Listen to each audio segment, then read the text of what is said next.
Пайғамбарымыз саллаллаху алейхи ва салламның хадисіне. Сахи Бухари, Сахи Муслимде Айша энебизден келет.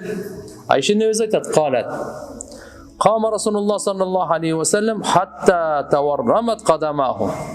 Пайғамбарымыз кешкі намазға тұрғанда бұттары шешіп кететені дейді. Бұт бізге оқшаған 2 рекет намаз, 4 рекет намаз оқығанда ши бербейді. Бұт қашан шешіп кетеді? Қашан көп тұрғанда шешеді. Айша энебиз айтады, бұттар шешіп кететені дейді. Сахи Бухариде дағы, Сахи Муслимде дағы келеді. Тафаттарат қадамаху деп та келеткен. Ташаққақат мин касрати қиям, көп тұрғандан пайғамбар саллаллаху алейхи ва салламның бұттары жарылып да кететелі дейді. Көп түрер. Бізде диқаншылықта көп болсақ бұттар жарылып жатады. Пайғамбар саллаллаху алейхи ва саллам балтыры, қадамы шешіп кетеді. Айша энебиз айтып қалды. Фақулту лаху, пайғамбарымызға айтты: Лима тасна хада я Расулаллах. Не үшін сіз ушунчалык өзіңізді қинайсыз? Түндесі тұрып, күндүзі қанша мейнет, түндесі дағы мейнет.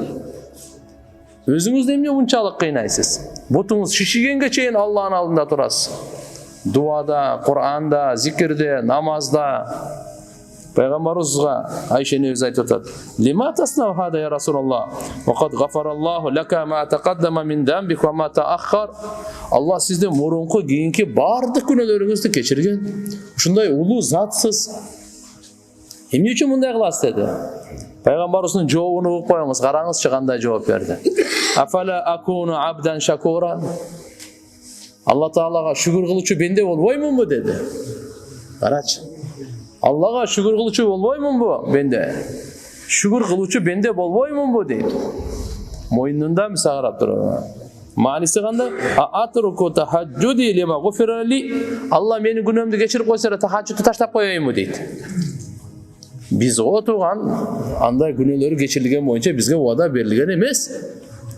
Пайгамбар саллаллаху алейхи ва саллам айтат: Алла күнөмдү кечирсе эле тахаджудду таштап коёюмбу. Фала акуну абдан шакура. Эмне шүгүр кылчу бенде болбоймун бу. Бал иннал магфира хия сабабун ли кауни тахаджуд шукран фа кайфа атруку. Анткени мындай дейт, кечиримдүүлүк мына ушул себеп. Тахаджудду шүгүрчүлүк кылганга эми кантип таштайын дейт мына. Кантип таштайын дейт. Ушул өзүн бир аз кыйнап, напсини бекем кармап, ушу өзүн кыйнаса, машаккатка салса болобу дегенде кээ бир алымдар ушул хадистен далил карманышып айткан. Не деген? Ала жаваз ахзал инсан нафсаху бил жахд фил ибада ва машаккатул бадан фиха. Денени кичине машаккатка салуу бул ушул жайыз, уруксат дейт. Таптакыр эле кой берип койсо да болот, кичине азмас эме болуп атасыз, азмас. Кичине бир машаккатты алып жүрүш керек экен да дененичи. Таптакыр эле бош коюп берип, рахатка таштап койбош керек экен. Себеп дегенде абдандын нафсиси семирип кеткенден кийин колго тийбей калат да. Ошон үчүн бир аз кармап жүрүш керек. Абдулла ибн Мас'уд радыйаллаху анху айтат: "Ваджадна хайр фил курх." Биз жакшылыкты нафсиге каршы, нафси каалабаган нерселерди тапканбыз дейт. Жакшылыкты жашообуздун бир каймагын айтып коеюн дейт. Биз жакшылыкты кайдан тапканбыз? Нафсиге каршы жүргөндөн тапканбыз дейт. Пайгамбар саллаллаху алейхи ва саллам намазды эмне дейт? Ва жуилат куррату айни фис сала. Намазга келгенде пайгамбарыбыз таптакыр башка мамиле. Көзүмдүн кареги намазда, менин рахатым намазда дейт эле. Адамдар уктап рахаттанып атса, ойноп рахаттанып атса, ар кандай жака эс алып рахаттанып атса, пайгамбарыбыз намазда рахаттанат. Бул рахат, Аллаху акбар, түбөлүктүү рахат. Мындай рахат акыйкатта жок башка жерде.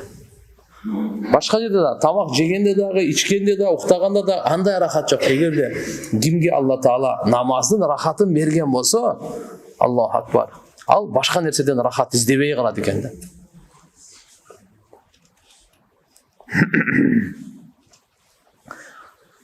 Раваху Муслим ан Хузайфа радıyallahu anhu. İmam Muslim rivayet keltirgen hadiste Huzayfa radıyallahu anhu'dan aytat: "Sallaytu ma'an Nabi sallallahu aleyhi ve sellem zata leyletin." Peygamberimiz menen bir jolu tünkü namazda okup aldım. Faftataha al-Baqara. Пайгамбарыбыз Фатиханы окуп эле Бакара сүрөсүн баштады. 2,5 парага жакын Бакара сүрөсү. Вадананту ярка индал миа. 100 аятка жетти дейт. Бакаранын жарымын окуду.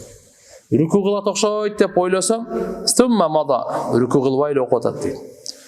Факульту юсалли биха фи ракаатин. Мүмкүн бир ракат окуйт. Жок. Фамада окуп кете берди. Факульту ярка биха рүкү кылат десем, жок. Тумма ифтатахан ниса. Пайгамбар саллаллаху алейхи вассалам андан кийин Али Имранды баштап кетти. Андан кийин Ниса сүрөсүн баштап кетти. Токтобой эле окуп атат. Болгондо да шашылбай окуп атат. Ида марра би аятин фиха тасбих саббаха. Кайсы аяттан Алла Тааланын тасбиhlери айтылса, ал жерде тасбих айтат пайгамбар саллаллаху алейхи вассалам.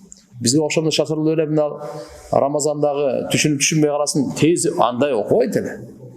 Мани берип, токтоп, тартил менен, тажвидко өзү менен кайсы аятта бейиш айтылса, андан Алладан сурайт эле. Дозок келип кала турса, пана тилейт эле. Алланын улуулугу асман жерин жаратып тасбих кылып калса, тасбих айтат эле. Ушундай кылып окуйт эле. Насаи шарифте келет: "Ла ямурру би аяти тахвифин ау та'зимин лиллахи азза ва жал илля закараху." Алладан ба коркуу, таазим этүү келсе, аны эстейт эле дейт. Андан кийин анан субхана роббиял азим дейт. Кийин анан рүкүгө барды. Кыям деп коебуз турганда, канча окуса рүкүгө барганда рүкүдө ошончо турду дейт. Кыямда канча турса, рүкүдө ошончо турду дейт. Факана рукууху нахван мин кыямихи. Кыямга жакын эле. Кыямга окшош эле. Рүкүсү да. Yani qariban min fit-tuli min qiyamihi, qanchalik uzun turdi, o'shonchalik rukuda turdi deydi. Summa anan sami'allohu liman hamida deb, summa qama tawilan qariban mimma ruku. Sami'allohu liman hamida deb sajdaga boralik. Turganda rukuda qancha tursa, qiyamda g'ayri o'shoncha turdi deydi. Siz elestetiniz. Summa sajada, andan keyin sajdaga bordi. Faqala subhana robbiyal a'la deb aytdi. Fakana sujuduhu qariban min qiyamihi. Qiyamda qancha turdilar? Sajdada o'shancha turdi deydi. Siz elestetiniz, bu qanday namoz bo'ldi bu? Baqarani, Ali Imranni, Nisa surasini, Maidan jarni bir tovini o'qib turib, andan keyin anan rükuda o'shancha vaqt, qayra qiyamda o'shancha vaqt, qayra sajdada o'shancha vaqt, qayra o'tirib ikkinchi sajdada o'shancha vaqt. Unaning bardi. Payg'ambar sallallohu alayhi vasallam namozni boshlaganda Abu Davud sharifda keladi, Huzayfa roziyallohu anhudan aytadi bu. أنه رأى رسول الله صلى الله عليه وسلم يصلي من الليل فكان يقول الله أكبر ثلاثا ذو الملكوت والجبروت والكبرياء والعظمة ثم استفتح. Üç yol Allahu Ekber deydiler. Andan keyin Zul Malakut vel Cebarut vel Kibriya vel Azamat deb anan başlaydilar. Keyin Bakarani o'qiydilar, ruku qiladilar. Rukusi jaqini uzun hadisda. Ayşe nevizdan aytadi: بأي شيء كان النبي صلى الله عليه وسلم يفتتح صلاته إذا قام من الليل. Peygamberimiz geçinde turganda namazı qanti başlayt ele, qaysi nerse menen başlayt ele deb Ayşe'nin özünden soralganda, Ayşe'nin özü aytdı: "Qalat kana iza qama min al-layl iftataha salatahu namazı mınday başlayt ele. Allahumma rabba Cibril ve Mikail ve İsrafil, fatir as-samawati vel ard, aliman gayb ve şahada, ente tahkumu bayna ibadik فيما كانوا فيه يختلفون اهدني لما اختلف فيه من الحق بإذنك إنك تهدي من تشاء إلى صراط مستقيم deb anan başlayt dedi. Demek Allah Subhanahu wa Taala gayrılıp Cebrail, Mikail, İsrafil'den robusu, asman meni жерди жаратуучусу, gayipti, jana aşkereni bilүүчү, sen bendelerдің ортосунда чечим чыгаруучусун, алар талашкан нерсе маселеде meni to'ra yo'lga salg'in, alar talashgan masalalarda haqiqatga o'zining hukmi bilan albatta sen kimni qalasang to'ra yo'lga salasin degan ma'noda. Abu Davud sharifda keladi, Abu Said Xudri radhiyallohu anhudan Payg'ambar sallallohu alayhi vasallam tungi namozni boshlaganda Allohu akbar deydilar. Subhanakallohumma va bihamdik va tabaraka ismuk va ta'ala jadduk va la ilaha g'ayruk. Biz shuni olganmizlar. Demek Peygamberimiz namazda başlaganda azırkı zikirleri menen başlayt ele. Sizlerge aytып берген zikirleri menen başlayt ele. Andan keyin aytат эле la ilaha illallah salasan 3 жолу, summa yaqulu Allahu akbaru kabiran 3 жолу, auzu billahi samil alim minash-shaytonir rajim min hamzihi wa nafthihi wa nafasihi summa yaqra. Andan keyin анан Куранды баштайт эле дейт да. Кандай болгон чакта дагы мынакей ар сахабалардан риваят тугандар Ибн Аббас разияллаху анхумадан пайгамбар саллаллаху алейхи вассалам түндөсү турганда тахаджудта биринчи баштаганда Аллаху акбардан кийин Аллахумма лакал хамд анта нурус самавати вал ард ва ман фихинна антал хак ва ва'дук хак ва каулукал хак ва лиқаук хак вал джаннату хак ва саату хак. Мындай деп баштайт эле дейт Ибн Аббас. Ya Allah, asman жерде нурлан сенсин. Жанабанын экөөнүн ортосун. Сен акыйкатсың, сенин уадаң акыйкат, сенин сөзүң акыйкат, сага жолугу акыйкат, бейишиң чын, кыямат күнү чын, кээ бир жерде аннару хак, дозогуң чын депчи. Пайгамбар саллаллаху алейхи вассалам түндөсү Аллага кайрылып, ушундан бардык сөздөрдү айтып, анан кийин намазды баштайт эле дейт. Allahumma laka aslamtu wa bika amantu wa alayka tawakkaltu wa ilayka anabtu wa bika khasamtu wa ilayka hakamtu faghfir li ma qaddamtu wa ma akhartu wa ma asrartu wa ma a'lantu anta ilahi la ilaha illa anta деген ушул дуалар менен баштайт эле. Бул жерде İmam Navavi rahimahullah aytat, Allah Taala'dan Peygamberimiz meni günölerimi geçirgin dep soragаны kичпейилдик менен soragаны, bolbosa Peygamberimizin günösü жок дейт.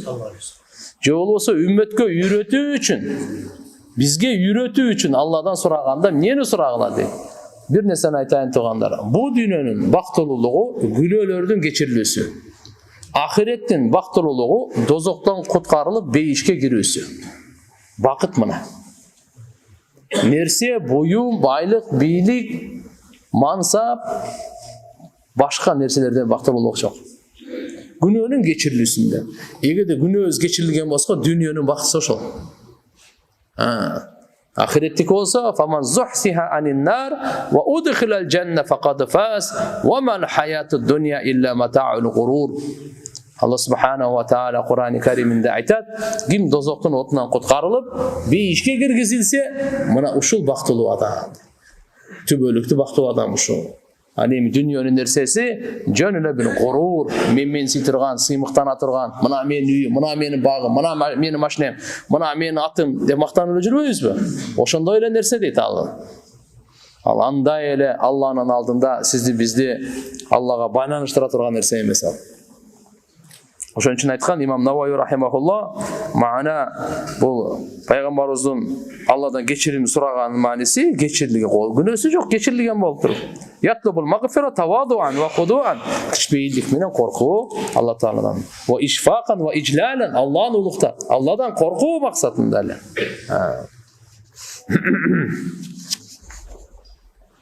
Demek bu hadiste Peygamber sallallahu aleyhi ve sellem tündösü zikirge, duaga, Allah subhanahu wa ta'ala'nın hukukları moynuna aluga, çınçıldık menen ikrar, vaadasına, vaidine, gayratililiğe, beyiş, dozok cana başka alvatatına uşunu biz bileyli.